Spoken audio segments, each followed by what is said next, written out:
had an emotional support animal. She got me through thick and thin. She got me through desperate times. Like, she had 7 litters for me. She got me through so much. I loved her so much. I missed her so much. My dog, her name was Sadie. One of my other dogs was taken from me. He was stolen by one of my ex-girlfriends. We had got into a disagreement, and this woman stormed out of my house like she had a place to go. Maybe she did and was already doing it behind my back. A lot of these women are manipulative. Then I met another woman. I can't say her name because of this time right now. She went to get a active order protection against me out of spite, because I choose not to be with the individual. You know how women do. They use the legal system against you when things are not going their way, or they want to be, vindictive towards you because they're claiming that they're scorned. We were having a child. We were preparing for our child, our first child. I gave my dog away to prepare for my first child because I didn't know what the reactions of the dog was going to be, and to, make the individual much more comfortable with, us giving the dog away and preparing for our child. I gave my whole dog away, and I don't even get to see my children. I gave my whole dog away. Like, I went outside and gave my dog away to a random person because I had given my cats away before to the Humane Society, I believe is the name of the organization, if I'm not mistaken. I can't remember off of the top of my head at this moment, but it's when I had lived in New York City. They're located on 110th and 1st Street, or 101st, 2nd Avenue.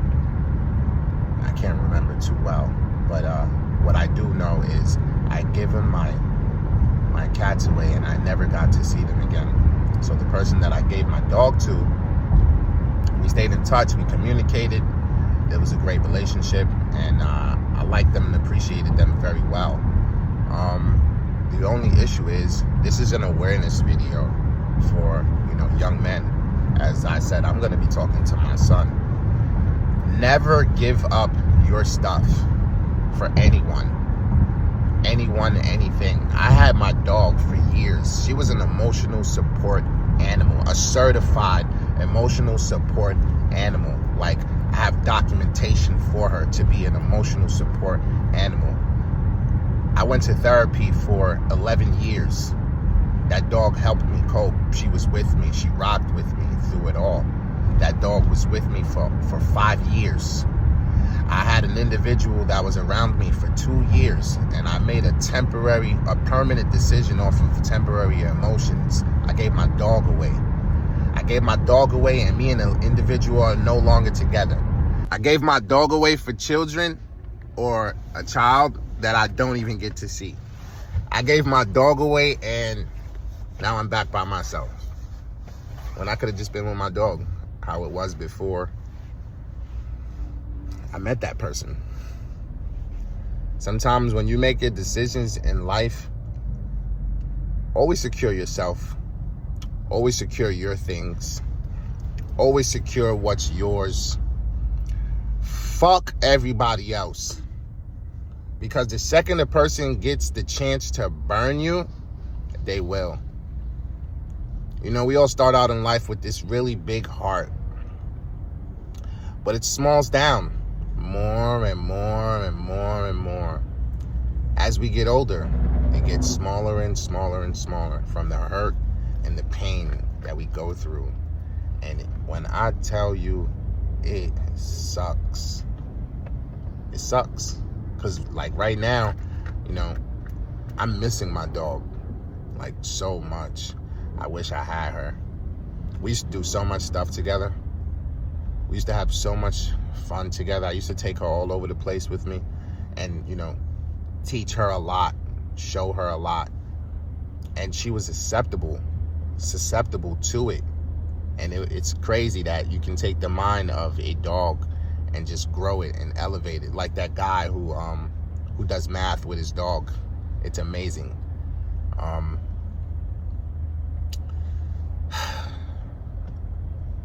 I miss my dog so much. You know, if you're doing things and making plans and, you know, striving for your life, make sure you do what you're supposed to do for your life first before you try to secure or make someone else happy. Because the second they feel like they're not happy, they're gonna leave. And no matter what you have done for them, no matter what sacrifices you have made, none of that shit matters. They don't care. Nobody cares. So make sure you care first. Make sure first and foremost you care about whatever it is that you set to care out about.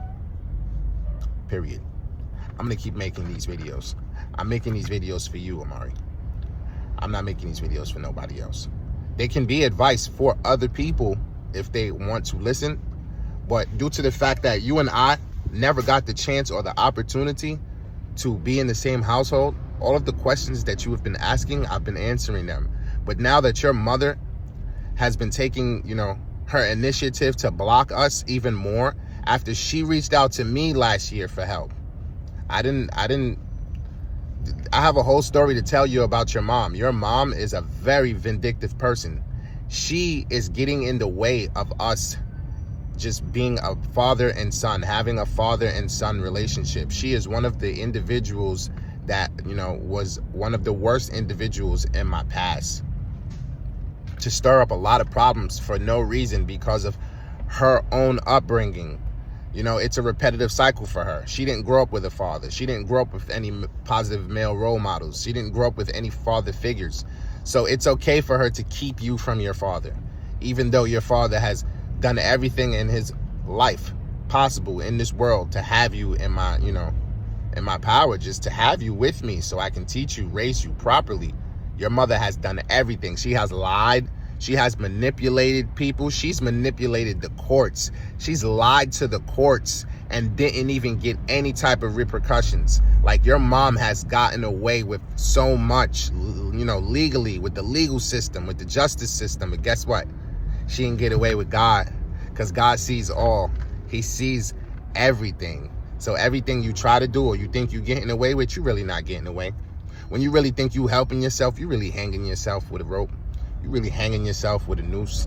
And that's all you're really doing to yourself. You're not hurting me, because you know who's really losing? The kid. You're hurting my son. You're hurting our child. If you say you love him, you don't really love him. Because if you loved him, you wouldn't hurt him.